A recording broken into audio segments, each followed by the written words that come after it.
put it I this love way. say I think Christmas? as evident from my piece, I have very delicate sensibilities. So please be gentle. Yes, yes, Actually, Christmas fishy. We are I, we I are have happy holidays only here.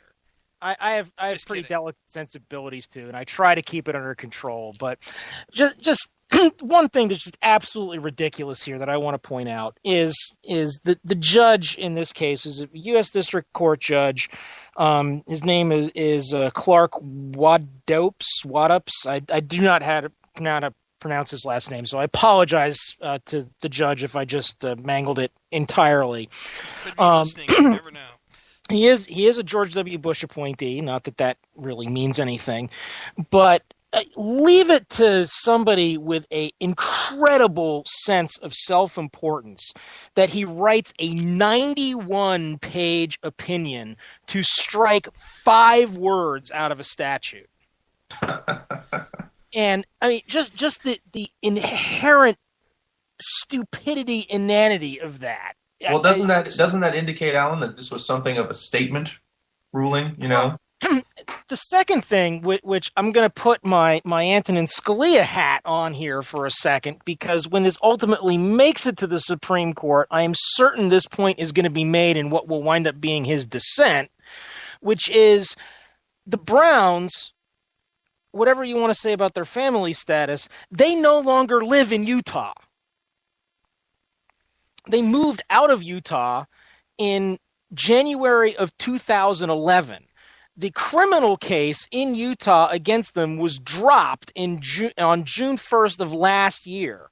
And actually, Yes. the state of Utah made the case to the U.S. District Court that this case should be dismissed because it's moot, because there is no case anymore.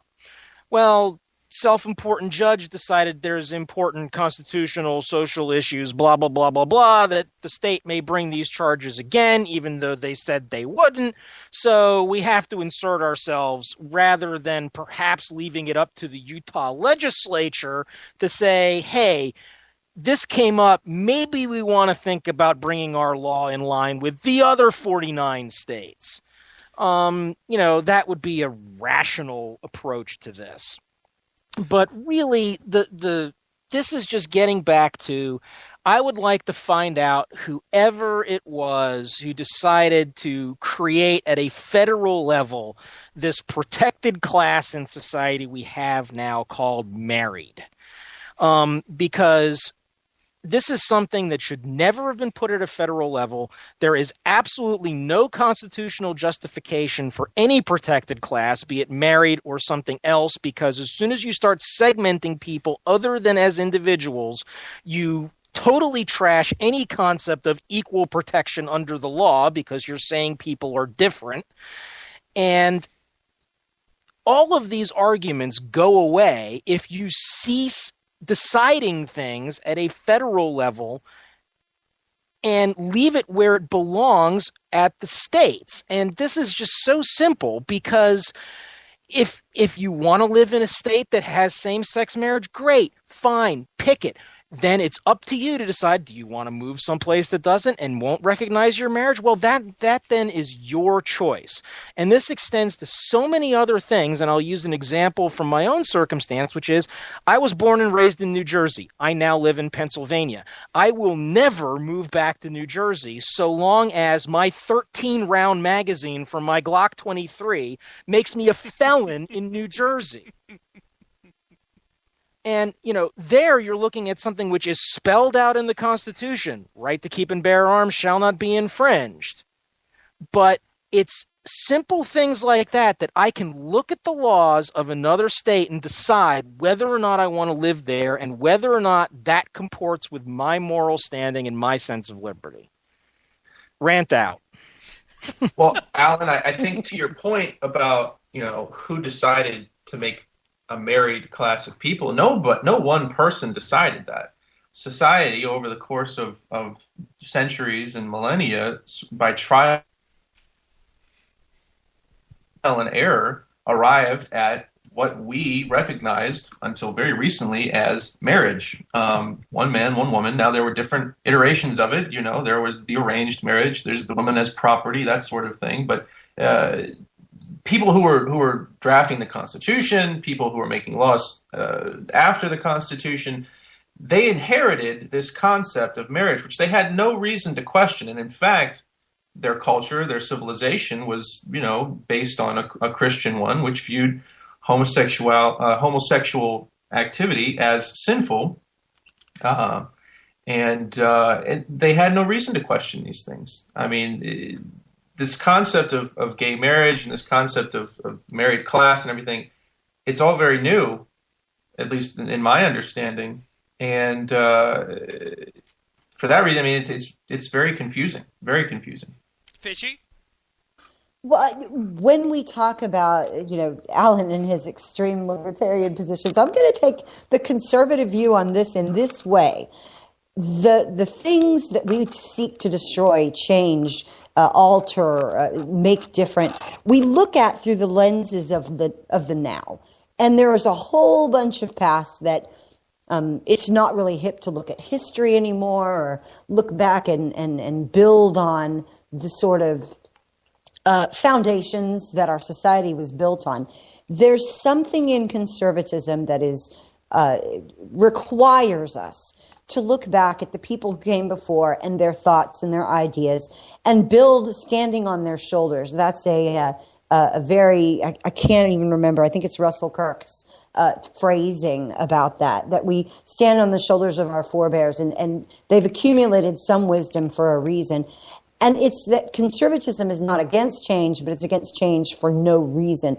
And that we ought to very thoughtfully and very thoroughly examine issues before we take these modern ideas and look and say, well, we need to throw out the past. That's not an argument for, traditional marriage or against changing things to allow other groups to marry or other, partners to marry. It's just to say that where conservatism stands on this is you don't change just for change's sake. You don't change just because something offends you today in your modern eyes, that there are reasons that all these things were built the way they were, and that we should explore those before we go ripping apart the things that our society's built on. Before we explore, speaking of exploring stuff, we do need to explore a very quick break.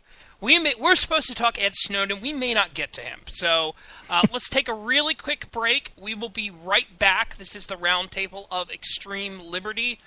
Marriage style, I guess. Polygamy style. I don't know how we want to call this. I'm your host, Taylor. Alan Bordius, Felicia Cravens, and Neil Dewing are all here. So we'll be right back in just 1 minute. We want to welcome Michael Moore to Occupy Wall Street. I'm so impressed by what I'm seeing here. How much of people's income do you, Michael Moore, want the government to confiscate? Probably twice what we're paying right now. It's not envy, it's war. Where's the rage? Where's the uprising? Storm the doors of the New York Stock Exchange. It is a class war. If the wealthy paid their fair share. For a documentary filmmaker, I do really well. I'm very blessed. And the rich thought poverty was bad. I do well. They get rid of it. What pure? There's nothing pure about capitalism. And they know what's coming on Wall Street. We're seeing the end of capitalism. And I say good riddance. He is one of my favorite capitalists. Yeah, I want to give him a hug.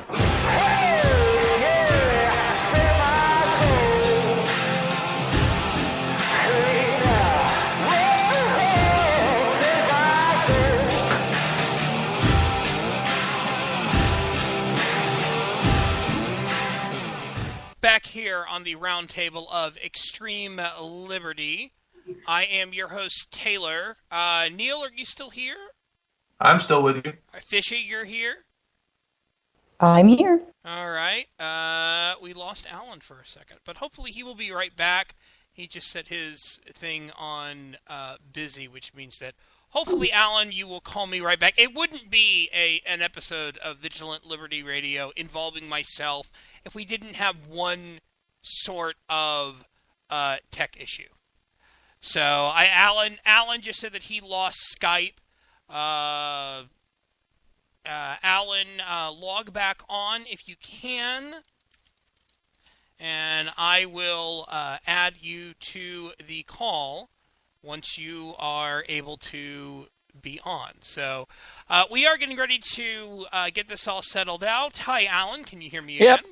I got you. I had, as I said, it wouldn't be something involving me if there wasn't one small bit of tech issue at some point. Thanks, Time Warner Cable. Everybody's supposed to laugh now, be happy, all that stuff. Forget it. We're gonna get right back into discussing marriage. One thing that I wanted to point out. Neil, you asked. You said that marriage had always kind of been between a man and a woman. If I'm remembering that correct, you've always kind of said that when it came to protected classes, right?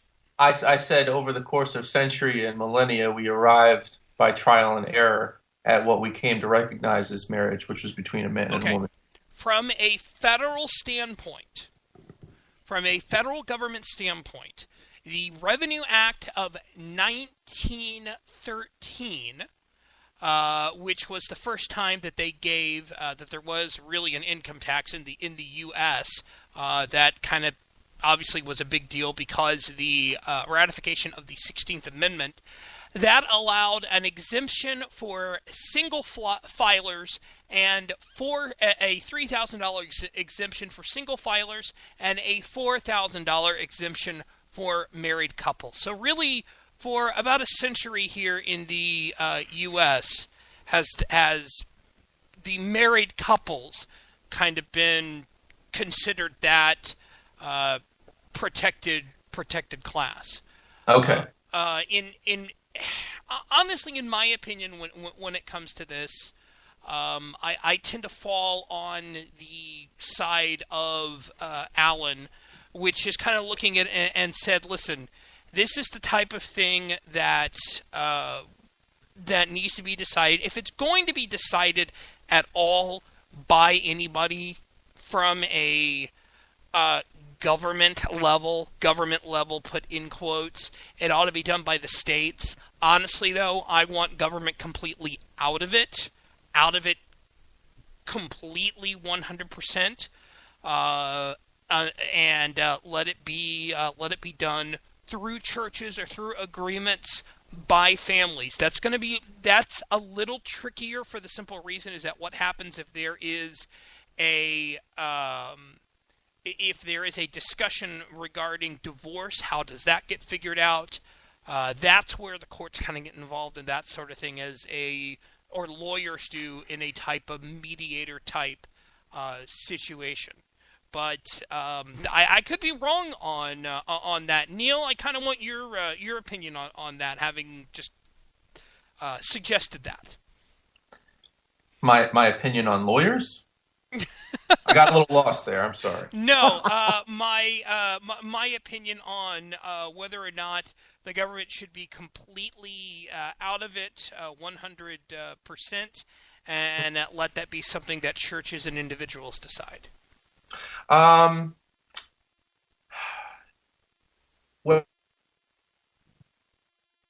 that would involve a certain shrinking of the unlikely.